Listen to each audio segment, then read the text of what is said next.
Welcome to Diversity Conversations, where we engage in thought-provoking dialogue to identify leadership solutions to today's most challenging conflicts. Stream live each week, Saturday 9:30 a.m. to 11 a.m. Hosted by Diversity, Equity, and Inclusion Strategist and CEOs Eric Ellis and Tommy Lewis. Join us and add your voice to this engaging diversity conversation. Good morning, Greater Cincinnati, Northern Kentucky, the United States, and the world.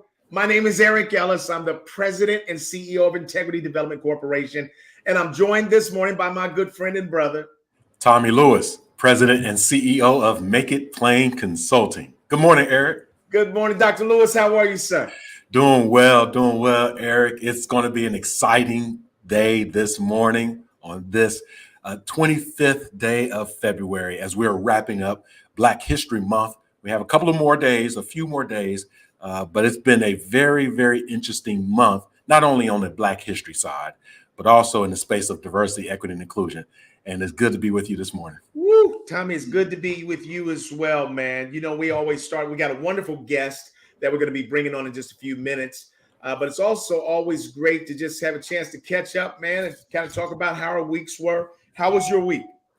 Yeah, my week was both eventful and uneventful, Eric, working again with our clients from across the country, and actually one or two over in Europe. We had the opportunity to connect and doing some executive coaching in that space, and that was interesting.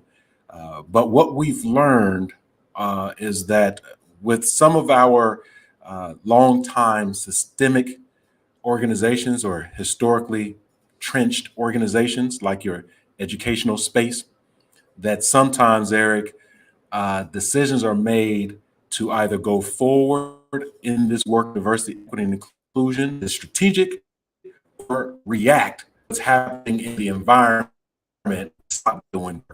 And unfortunately, we had an opportunity where our client for 2.5, almost 3 years decided, oh, that's it for us. Right, that's it for us. I know we've just started in this work, in this journey. A little bit too many asks. What is this? What's going on? After almost 3 years of doing the work, and so they said we're going to sunset. We're not really interested in equity in our organization. We're not really interested in that diversity of recruitment of our staff, although we talked about that 2 and 3 years ago, and we're not really interested. And they literally said, we're not interested right now in providing the holistic support that our kids need. What we're interested in right now is helping them learn their content to be advanced to the next grade, not to deal with their social emotional learning, their mental health, and all that other stuff that is our whole self. And so I said, you'll come back. You'll come back. Right. That's right. That's right. Or not. And or not.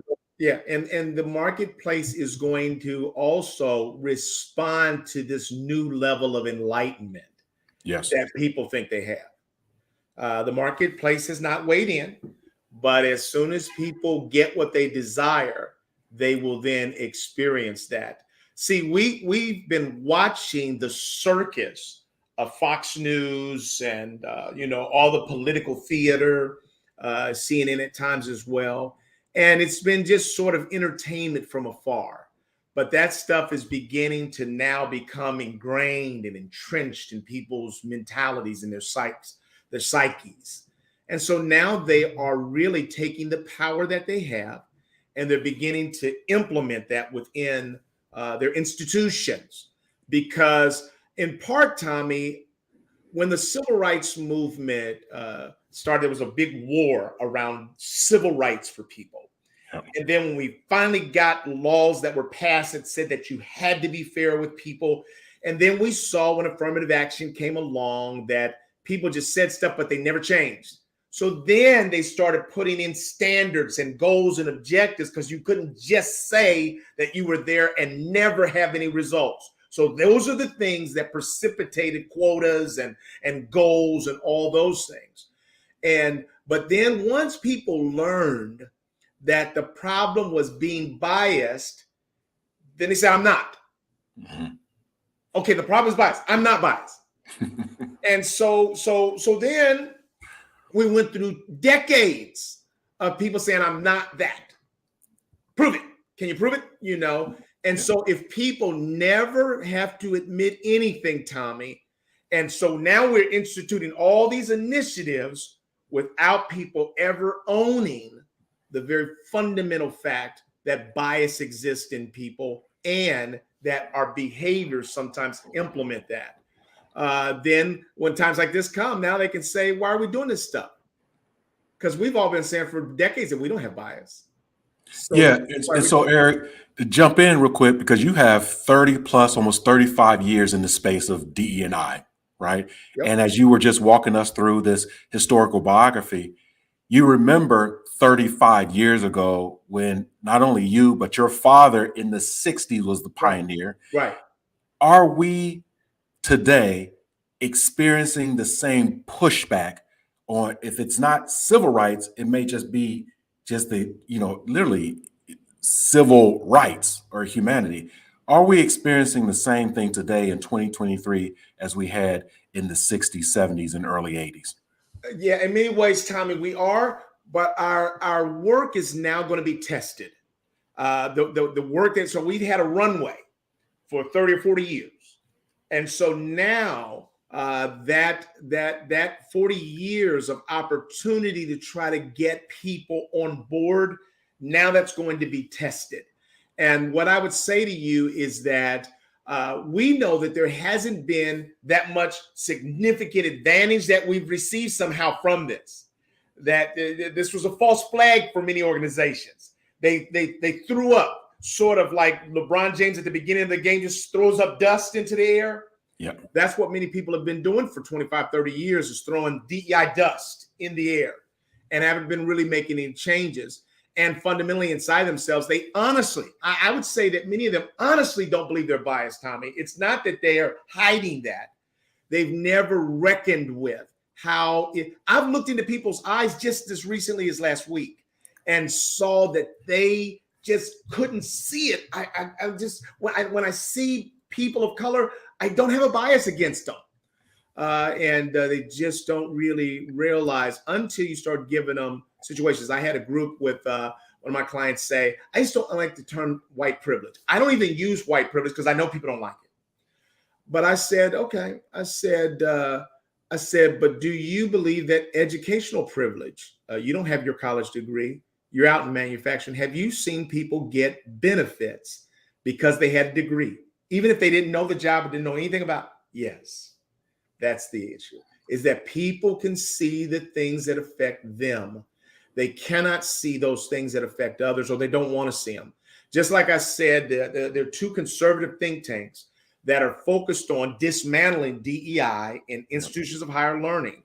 But they don't believe, because they don't believe structural racism exists, but they do believe structural liberalism exists. How can you believe that one exists and not the other? I mean, that's just ridiculous. The reason why you can is because the one is affecting you. And so I had a guy, I didn't see you last week. I had a guy, I did a couple of focus groups with another client. One of the focus groups was one of the most profound discussions that I've ever had about diversity in a focus group. Just brilliant group. And they were helping me to understand. Some of the white members were saying, here's why, if you do a survey, I will say to you positive things. My immediate supervisor is white. I'm white. I know how to work that. Yeah. So we got a great experience. But then when you bring me into a focus group and you ask me what our culture's like and what I see happening for others is horrible. So I can show you that the reason why I look smiley here is because this is how I'm navigating this world and everything's fine for me. But when you ask me in reality then, and then another person said, well, I won't tell the truth because of the risk that if you get perceived as a troublemaker, it could cost you your job. I'm a big fan of fairness, but I can only go so far with it. Yeah. So I was like, wow, I was just really impressed with the insights of the group. And then the very last focus group, I had a guy that was attacking me, Tommy, from the start of the whole thing. And when he wasn't talking, here's what he was doing. And a woman, he was doing so many crazy signs. One of his coworkers said, do you realize, John, I'll call him John, do you realize your camera's on? He said, yes. Mm-hmm. Yep. I want him to see what I think. Yep. He said this whole thing is a scam. He said it's like you're a bootlegger that's just, fleecing us, and just went on and on. And, so I use empathic listening and other things. And I was smiling, Tommy, throughout it because it was so shocking to me. I was like, for real? I've not seen this in my life. I mean, you and I are not shrinking violent. Right. We're not the guys that people just look at us and say, I'm going to attack them. And so I was fascinated by the fact that, and he started off by saying, I wouldn't be here, but they forced me to be here. Da, da, da. I said, whoa. Yeah. You don't have to be here. I said, I'm going to release you myself. You just tell them that the facilitator released you. Because you don't have to, there's nobody that should force you to be if you don't. No, he wanted to be there, Tommy. He wanted to be there. He wanted to make that noise.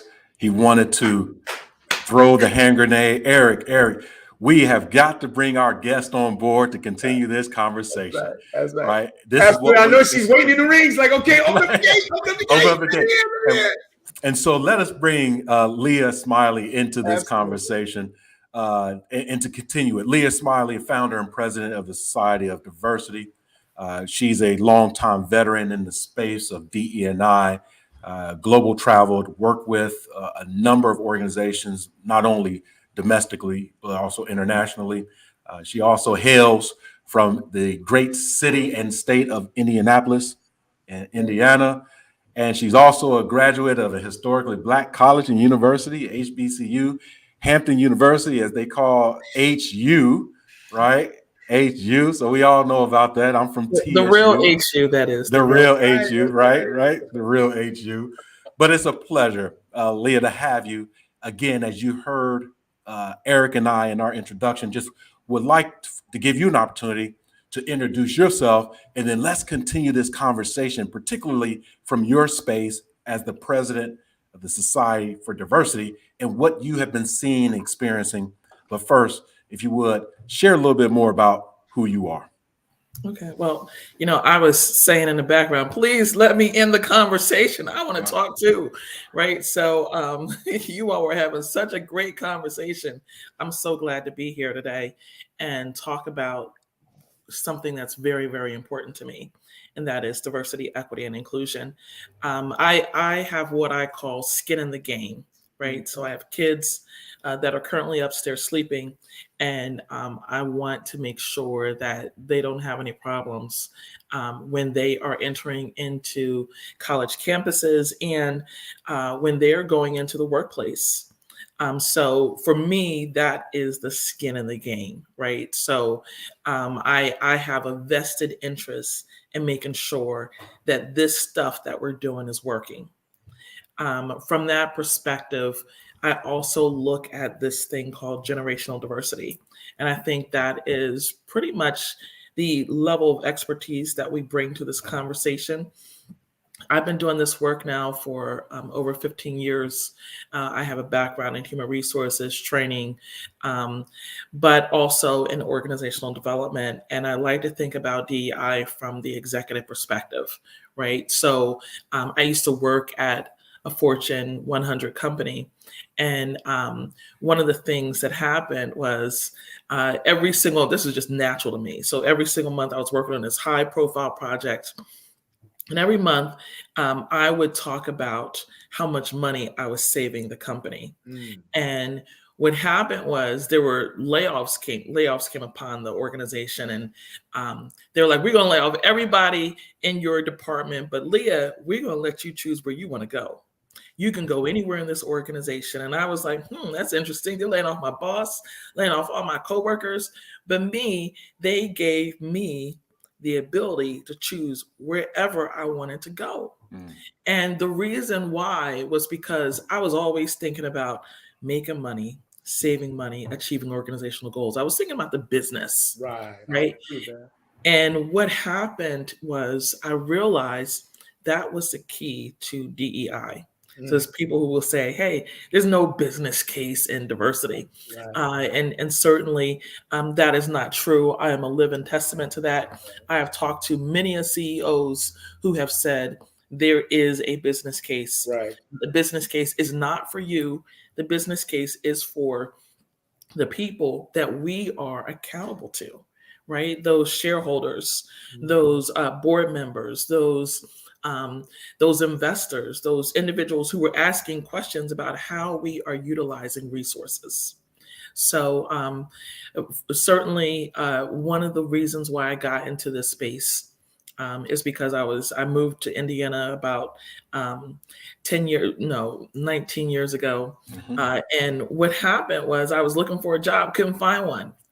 I was 30 years old, highly compensated because I worked in the corporate sector in a major city. And when I moved to Indiana, I would get interviews for vice president positions, high level executive positions. And when I came in for the interview, they're like, "Oh shoot, she's Black. She's a female. She's 30 years old. There's no way that we're going to turn over the reins of our company to a 30-year-old Black female." Right. So I could not find a job to save the life of me. So I wound up starting my own company. And the Society for Diversity was founded about 14 years ago now. And literally when I was teaching classes and doing webinars and stuff like that, I had one baby on my lap and another baby crawling on the floor.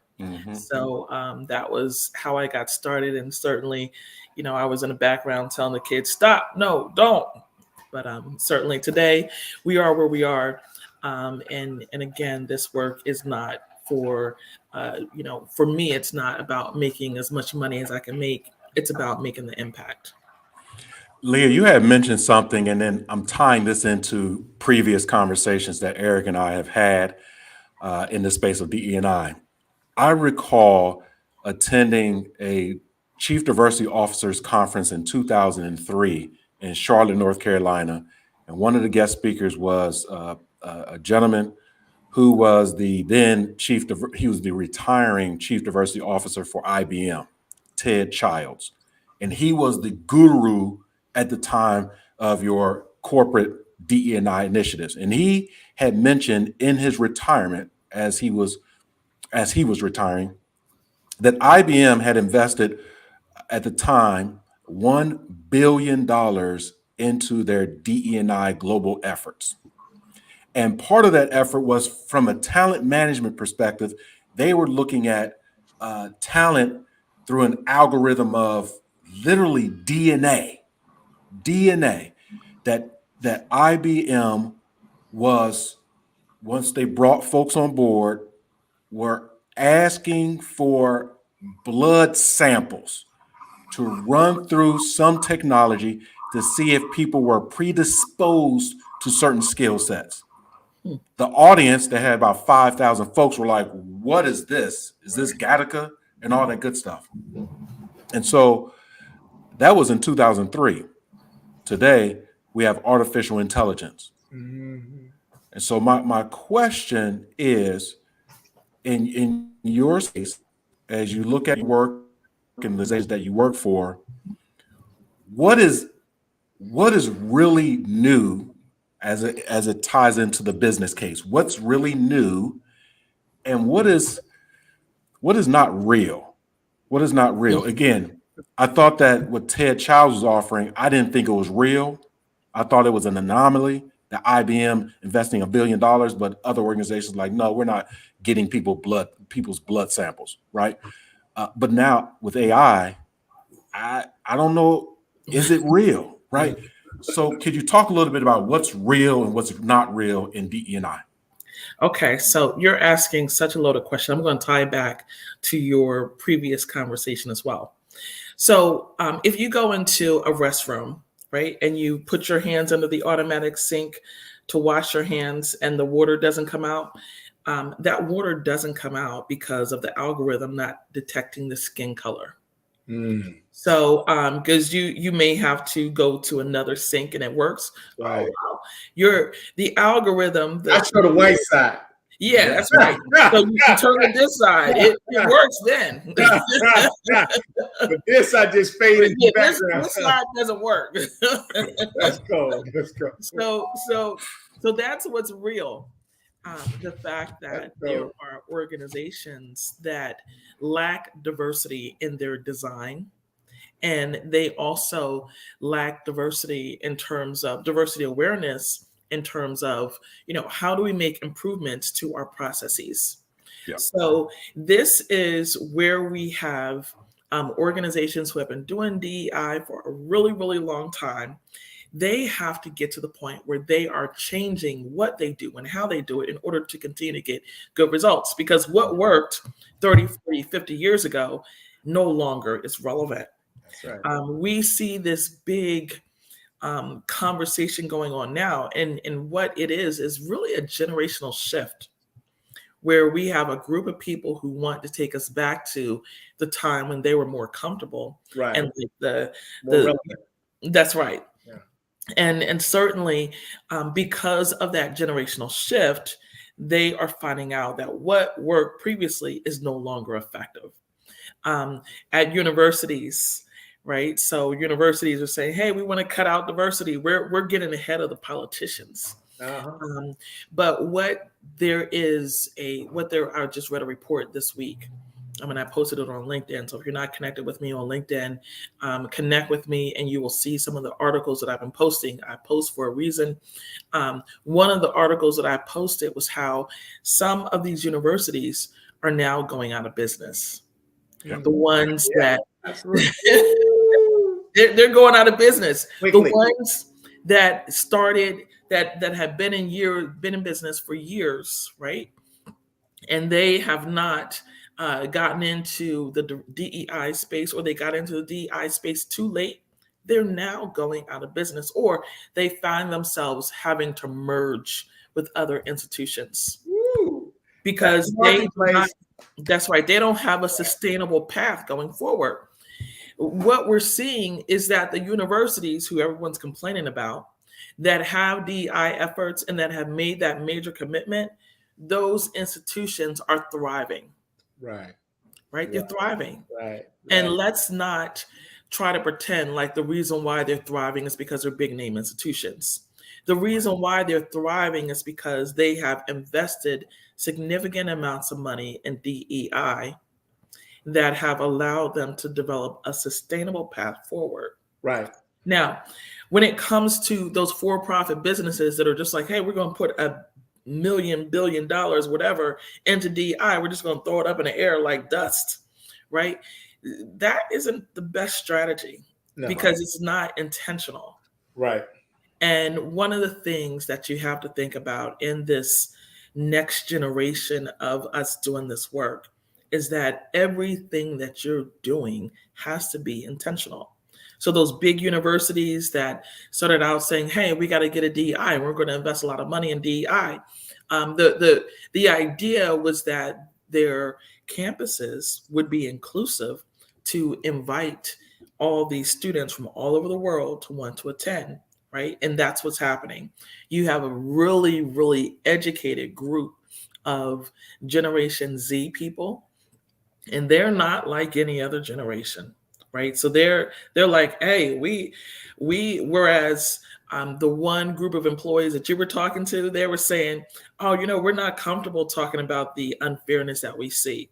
No, these people today, they're like, oh no, we're not only comfortable talking about it, we're going to talk about it at home, at school, wherever we are, we're going to talk about it. So people think what they're seeing in the schools is driven by and I'm sorry, I'm talking so much. No, you're fine.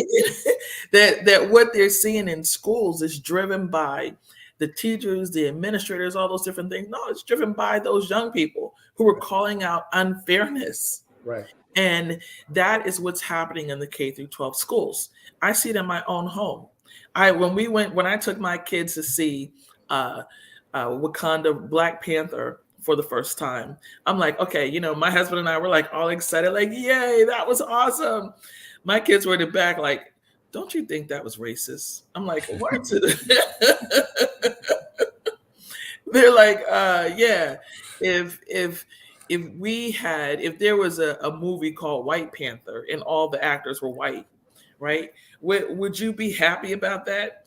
I'm like, okay. This didn't exactly go the way that I thought it would go, right? So well, we're grateful that they continue to think and they continue to be independent and utilizing the tools that we've given them to keep thinking outside the box as well. And that's all good. Right. But it's challenging this whole way that we're doing things. Yep. So when we talk about what's real and what's not real, right? We have this group of people who think that, certain things are real, especially in the political realm. They're like, we're going to go after DEI. We're coming for it. Right. And we're going after the groomers. We're going after the people who are trying to indoctrinate everyone. Oh, yeah. We're going after all that stuff is not real. Right. What's real is the bias that no one took accountability for. What's real is the racism and the discrimination that still exists. Right. What's real is the unfairness that, again, these young people are seeing and they want to rectify. What's real is the fact that organizations are going to have to change if they're going to survive. Right. Leah, what's interesting, thank you for that. That's powerful and on target. A question that I ask almost every group that I ever speak to is, what's the most significant diversity issue in the workplace? I love asking that question. And then they start throwing out their answers. Racism, sexism, classism. No. I said the most significant diversity issue in the workplace is the one that affects you. That's where people are. And I think that part of our strategy has to understand that.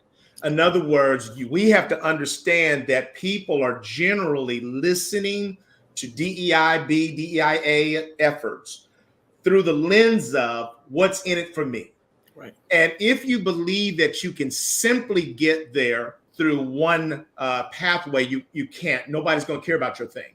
Right. And so what I'm telling DEI professionals is take more ground, not less. Don't make your path smaller. Make it wider. Because what I've discovered is that organizations are not doing a good job of people management in general. Take the whole space, because they don't do any of that well. And so instead of going into a little corner of structural racism only, take as much ground as you can, because as you make this because what I find is that organizational culture is at war with individual humanity. Right. It's at war. And so really what we have to do is look at, like the greatest educators have to educate to the individual learner, we have to look at organizations and say, how do we meet the needs, customize the way we meet the needs of the executive who's out of balance, who is 80% of them getting their counseling from robots because they don't want people to know they're getting counseling. I mean, it's crazy. So we have to continue to be smarter. While at the same time, I think that the good news for us is that we're living in the day of so much technology that we really can begin to boycott and make people stand next to their values so that the marketplace can see who you are. So if you want to say who you are and you don't want to be about DEI, DEIB, that's fine. Just stand next to it.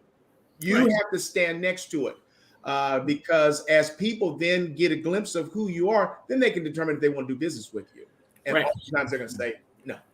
That's right. There's freedom of speech, but certainly you don't have freedom from consequences. There it is. And that's a big thing. But you're right.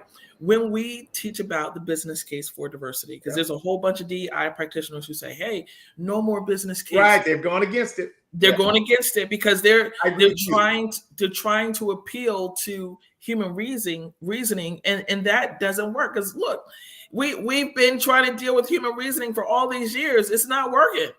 So when we talk about the business case, we look at it from two perspectives. One perspective is the business, right? Making money, saving money, achieving organizational goals. Right. But then the other perspective is what's in it for me, right? So you got to look at it from the personal perspective in terms of what's in it for me.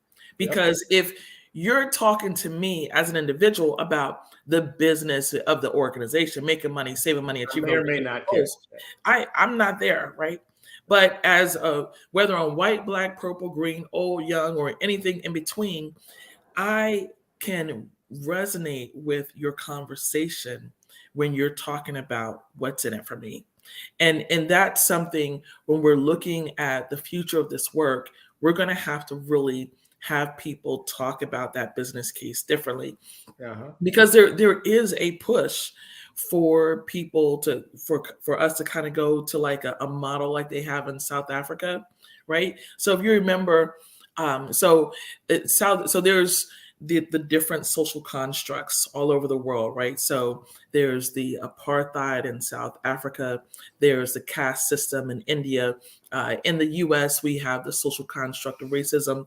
And it doesn't necessarily mean that you can't surpass it. It just means that there are barriers that will try to limit who has access to those resources and power in a shape of like a triangle.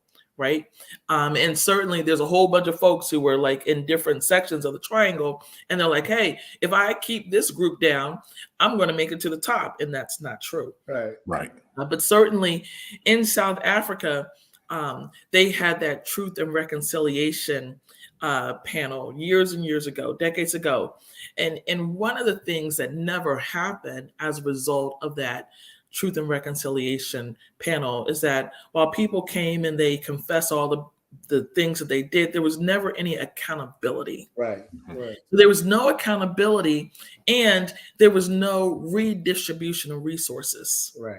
Right. So there was no change in who could access those resources, the opportunities, the power, all those different things. And that's the thing that we have to do differently. So one of the great things about, I'll say Black people in America and about this whole DEI movement is that we care about other people. We care about each other. We care about other people. We actually care.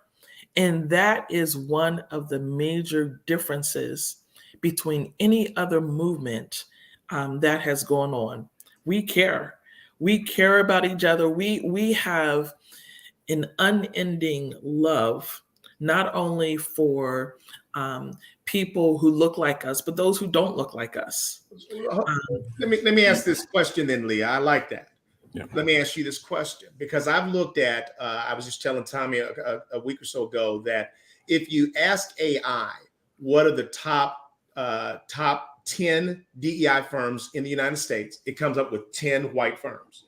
Mm-hmm. When you ask it for the top, okay, thank you. What's the top minority DEI firms? It says, I can't answer that question. Yeah. So it tells you I can't even answer the question. So we are caught by structural racism.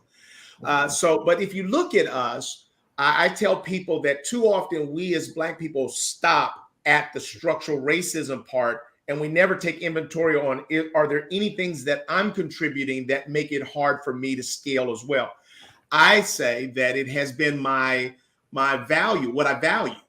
Mm-hmm. So if I look at scaling my business has been very successful. If I look at scaling it, every time I thought about scaling my business or coaching AAU basketball, I coached AAU basketball. Scaling my business or spending more time with my kids. So I was always choosing other things. So as we look at our value system, I've got friends and relatives that work at white consulting firms, and the conversation that they have all the time, every day, is about money. Mm-hmm. It's not about anything else. And oftentimes what I'm talking about is changing the organization, changing cultures and all like that. And I'm not talking about money.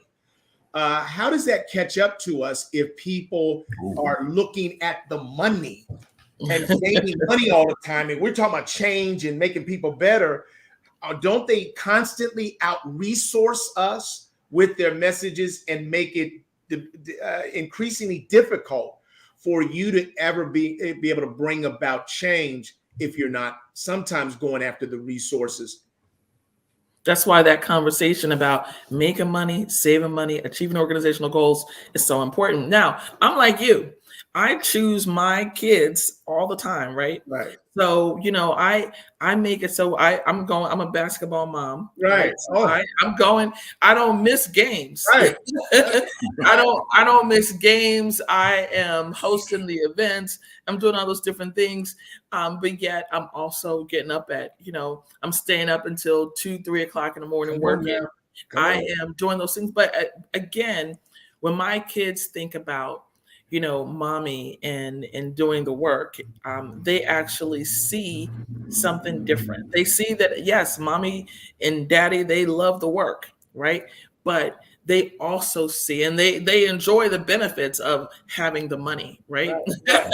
Right. But certainly they also see that there's other things that are more important than the money. Yeah. And they see that's that love, going back to that whole love piece, where you can make the money and at the same time still care about what people are going through and still have time. So we ask our kids to give us suggestions for donations, like, where do you want to contribute this year?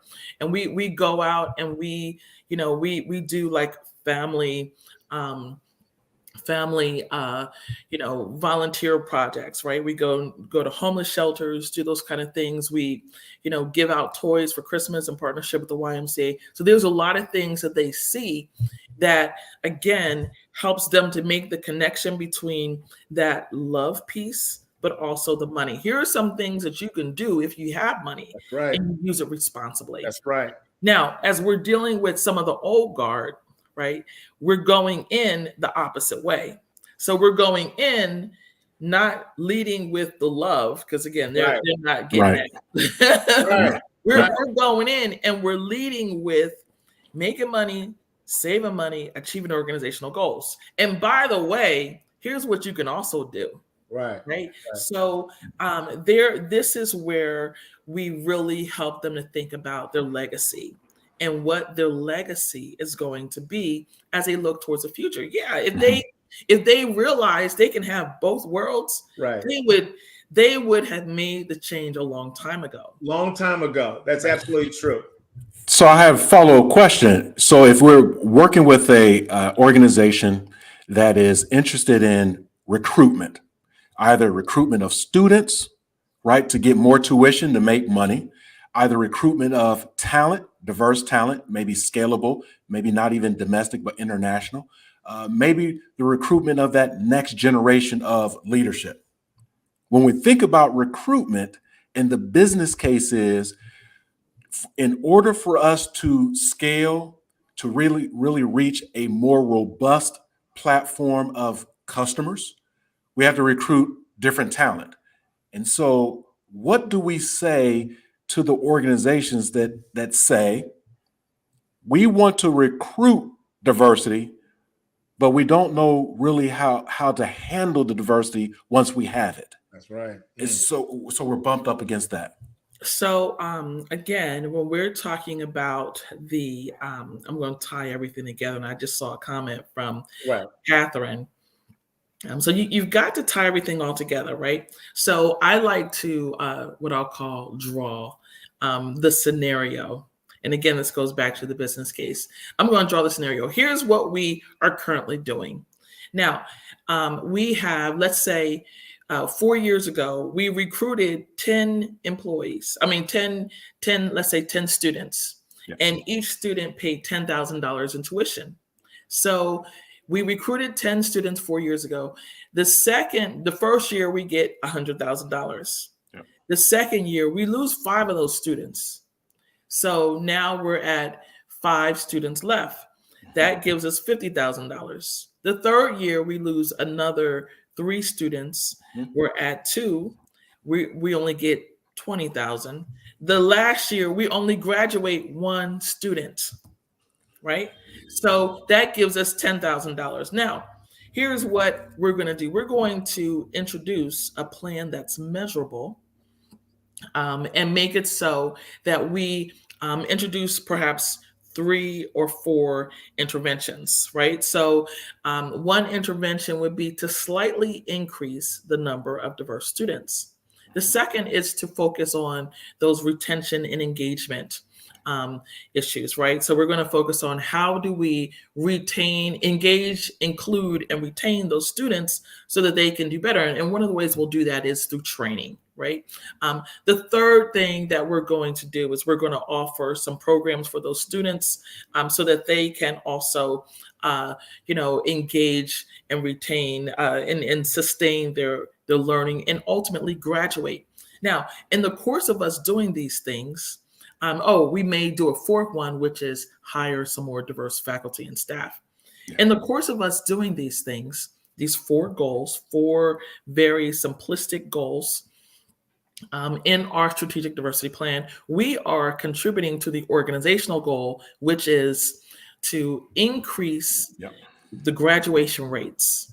So now we're saying, okay, we're going to increase the graduation rates and we're going to simultaneously ensure that we can recruit those diverse students. Now, let's see what happens if we slightly increase the number of diverse students.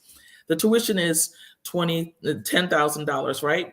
Instead of us going for like 100 diverse students and not having them work out, let's just do like maybe 20 diverse students, right? 20 diverse students at $10,000. That gives us $200,000 the first year. The second year, we only lose, let's say, 3 of those students. So then we get $200,000 year 1. We get $170,000 year 2. Year 3, we lose 2 more students. So now we're at 15. We get 150,000 students. Yes. And then we graduate. The fourth year, we graduate all 15. That's 150,000 students. So let's add that up and compare that to the previous scenario.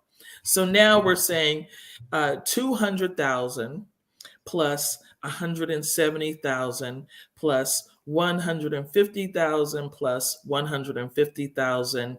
That gives us 670,000. And that is in comparison to the first year where we did 100,000 plus, what was it? 70, we lost 7 students. So 70,000 plus, then we lost the majority of those students. So when you look at, whatever the numbers were, right. whatever, it's still more than that $670,000.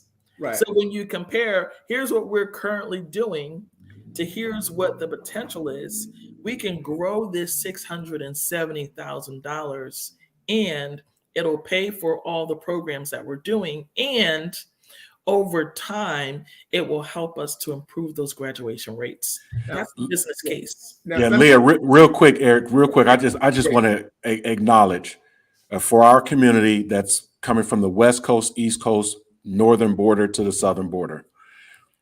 I was following Leah so well for 2 reasons. One, she was talking about the business case.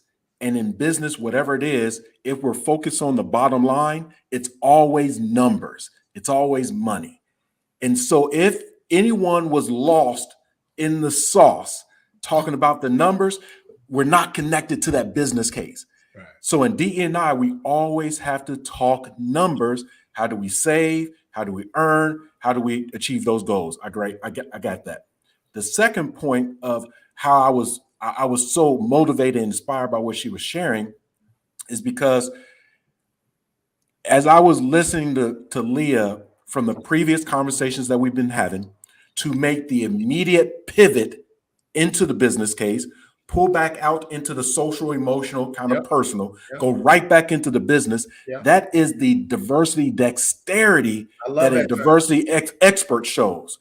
We can engage in any part of the conversation of DE&I from any angle, from talent management to bottom line to retention to scalability and growth to whatever it is, we can engage. And that is why organizations, whatever you are, profit, nonprofit, civic, etc., that's why you need a diversity expert, not someone that's been in a particular job for 15 years and say, well, I'm African American, so I know all things Black.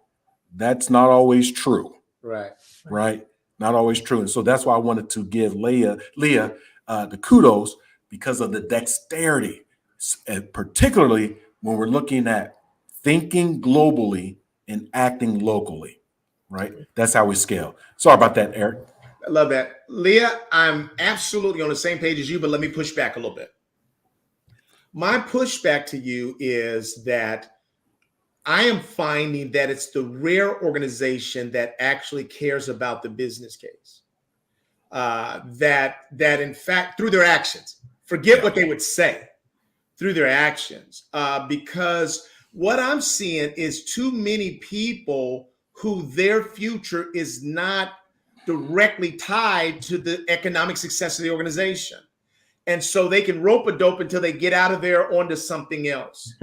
I saw these women said to me this last week, they said, Eric, the only people who get micromanaged is us, the women that work under these guys. Our bosses, nobody evaluates them. They don't get any problems for failing at the job. So if they fail at the job, so what? They just move on to another job. I'm finding that organizations oftentimes aren't even interested in investing in the business case and understanding where losses occur. I'm seeing major leaders lose big contracts and still get promotions because nobody, and I say all of that to say that I think that some organizations haven't experienced enough pain yet. And that it's not until they're looking like life and death, then we get it once it looks like it's going under and going to fail.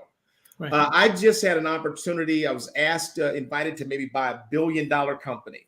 There were several high-level private equity firms that were going to come in and try to join us. 2 of them came with $600 million. But one ultimately pulled out of the deal where they could double their money because they didn't want us to win at that level. And so my question to you is, how many organizations out there are truly interested in the business case? Because they know that they don't seem to know that people are tied to work. They think that those are 2 separate things, that you can just focus on the work. No, you can't get this work done outside of people. Right. And yet they are not investing in the people side at all. They keep cracking the whip on the work side, even when it's all white. So how big is the audience out there for us? I lean into the business case all the time, and I have a lot of stories of the value of it, but it's the rare organization that's actually willing to invest enough to understand how they're losing today. So this is where you got to get really good with storytelling. And this is how one of the things that when I'm talking to executives, I always tell stories, right? And one of the things that I've seen executives loving in the last couple of years is the fact that they love to hear about this new generation and how things are different.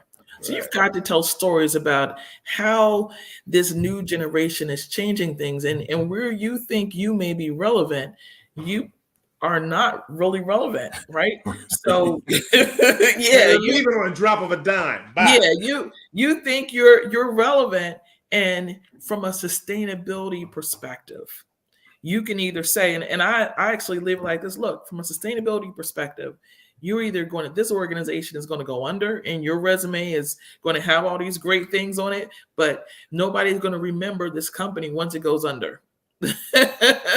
Right? So it's like putting on your resume, I worked at Kmart or Sears. At the end of the day, folks are going to be like, what are Kmart? Right. So think about Toys R Us. So Toys R Us, when I was growing up, Toys R Us, I wanted to be a Toys R Us kid, right? So I was amazed to find out that Toys R Us actually had to go out of business. They had to file bankruptcy, close all their stores, and now they're trying to reinvent themselves. But one of the things that happened with Toys R Us is they were in what we call a category killer. They killed off the competition of Kitty City, KB Toys, all those different toy stores, right? And one of the things that happened was because they were so innovative when I was young, it almost seemed natural that they were going to be in business forever. They were going to be relevant forever. Right. And that's not what happened. They saw a trend happening for the last decade, and that was more kids are playing with these little gadgets, right? Yep. Yep. And instead of them adapting their business strategy to adjust, they never did. Right. Yep. They never reskilled or upskilled their employees and their business strategy to ensure that they were going to be relevant. And one of the things that wound up happening was, I remember I was volunteering in the school for this robotics group. And certainly it was a STEM group. And one of the science, technology, engineering, math group for the kids. And I was talking to them about the technology portion. And they were saying, okay, I was like, so where do you all like to shop? I was like, you go to Toys R Us? They're like, no, boo. And I'm like, what? I'm like, so where do you buy toys? They're like Walmart, Target, Amazon, right? So one of the challenges that Toys R Us had was that you had to travel a long way to get to Toys R Us. Right. Yep. And you can go to Walmart or Target or Amazon and get the thing right away. So that was another barrier that, again, Toys R Us wasn't even aware of. Right. So when you're thinking about relevancy and sustainability, if you don't get the business case, you need to get this. You need to get the fact that you may not be relevant to your user group or to your students or to your customer base in the next coming years because of this whole thing called generational diversity. You see the trends. Right. But it's easy from a business leader's perspective to ignore that stuff, to say, oh, it's just these diversity people trying to make a big deal about nothing. No, this stuff is not going away. Right. Leah, I'm going to ask just one other question because, again, I want to push back, but I think that, so let me say that I believe the arc of business is headed our way, no matter what. There's only one way to get the future. It's the future. Yeah, there's no way to get there except through us and what we're talking about. But let's look at what organizations are doing today. They are literally retiring. So we're talking about they're about to go out of business. That's what they're doing. Exactly. We're talking about the young people and them not being ready for young people. But let's even look at old people and the brain drain that's happening within corporate America right now, that everybody is preparing to retire. And all the knowledge that they have is walking out the door. And I don't see corporate America doing anything strategically to buffer against that. Right. So if they're losing even on that level, that's why I say it still feels to me that the audience that's as interested as success is still small relatively. But maybe enough pain is going to grow that. Yes. So let's talk about that. This is one of my favorite things to really talk about. So again, when we look at all the companies that are letting older workers go, younger workers go, they're laying off folks in droves. It's kind of like the herd mentality, right? They're just laying off folks. But why haven't they thought about other scenarios to try to use some of these employees? Right.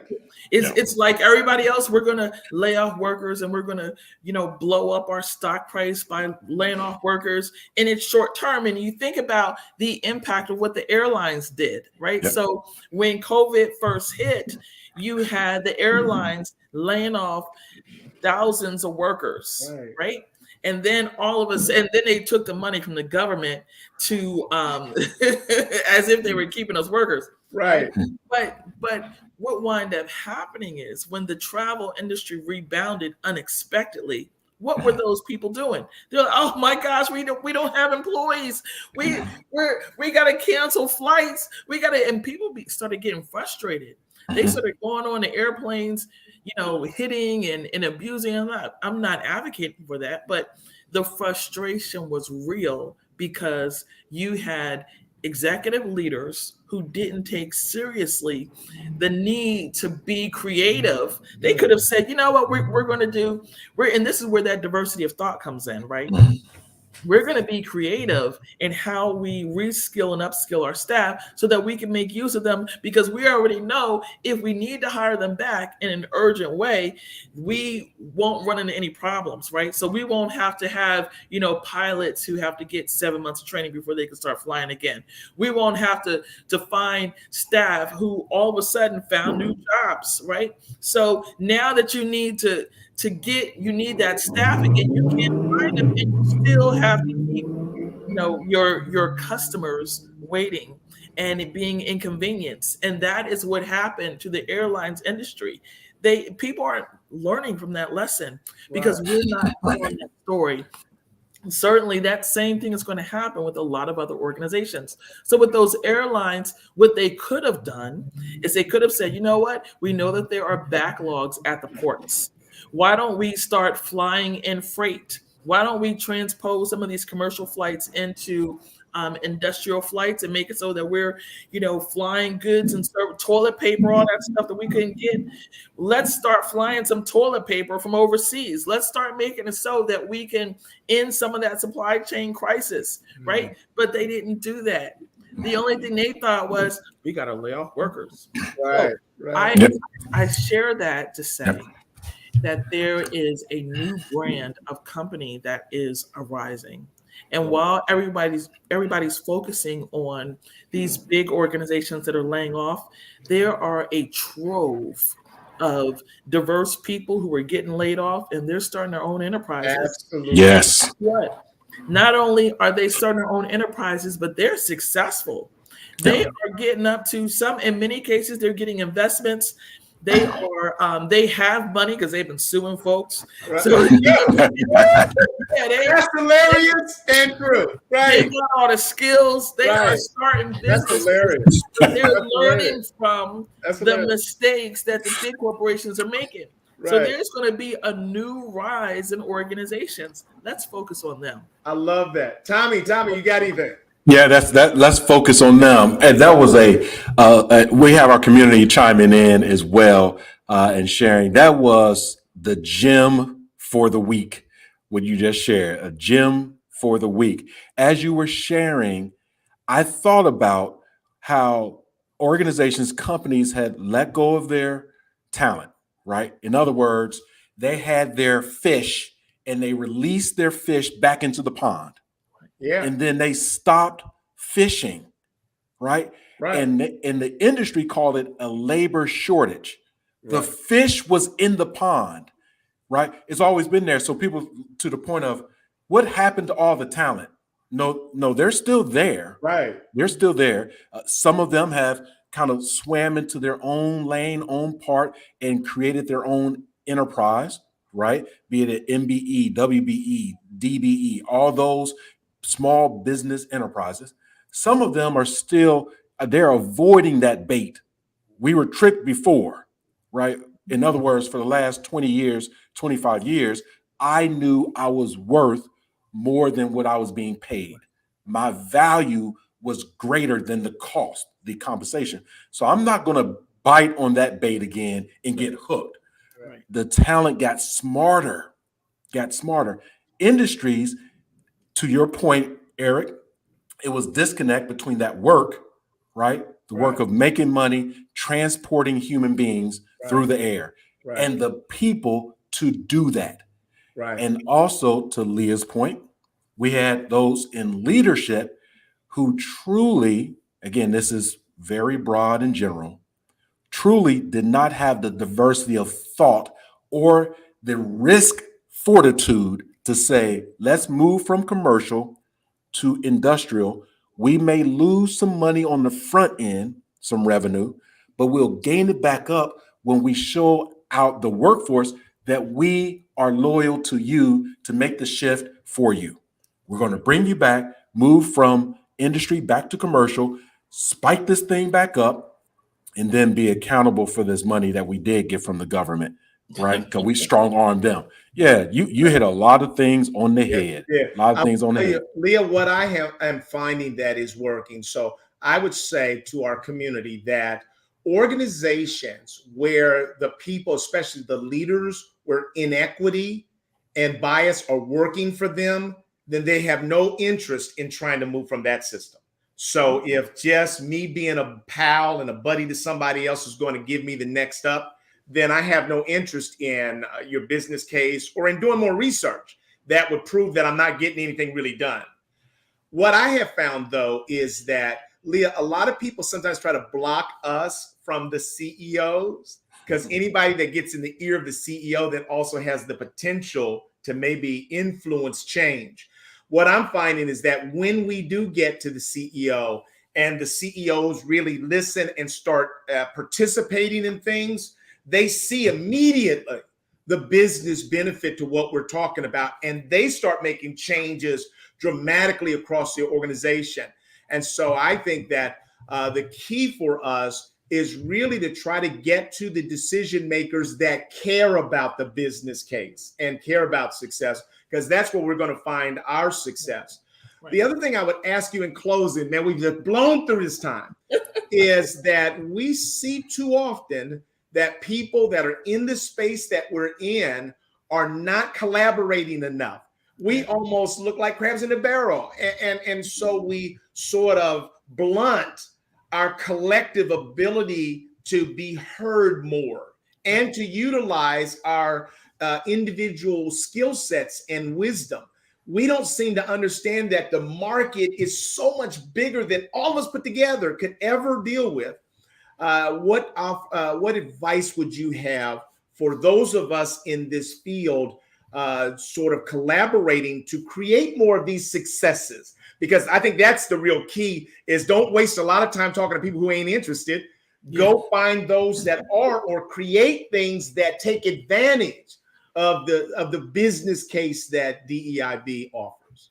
Right. And that's for those of you who are Christians, that's Bible. Come on now.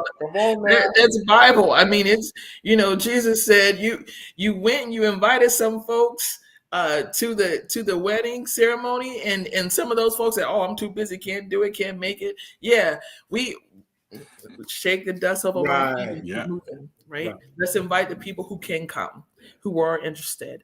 But yes, we need to figure out how we can work together and make it so that we seek out those partnerships with people. And again, this is part of the work that I've been doing for the last 14 years, trying to bring people together and make it so that we're not just working in silos. We can share. We can learn from each other. This should be a learning exchange that we all have. No one should ever get to the point where they're like, "Oh, I'm so big that I don't work with other people anymore." No, that's ignorant. And it makes us small enough that we can't get nothing but a small slice of the pie. Right. Because we would drown. It's like a baby trying to give a baby grown people's food. I mean, come on now, we got to help you grow up. Yeah, let's help each other. This has been a gift for us. Tommy, I'm going to let you sort of say some final words as we come to the end. But we have found ourselves a new friend, a new sister, a new partner. This is not the last conversation that we're going to have together. Okay.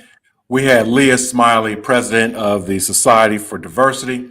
I'll share her website. I would also like to invite you, as she mentioned, to connect with her through LinkedIn to build that community. Her society, www.societyfordiversity.org. Very self-explanatory. Those of our community are familiar with this work. She is someone that you have to know. Absolutely. From across this nation, across this globe, this is what we do. Leah, thank you so much for joining us this Saturday morning, February 25th on Diversity Conversations. We'd like to thank everyone, and we'll see you next week for another installment of Diversity Conversations. Thank you. Take care. Thank you. Bye now.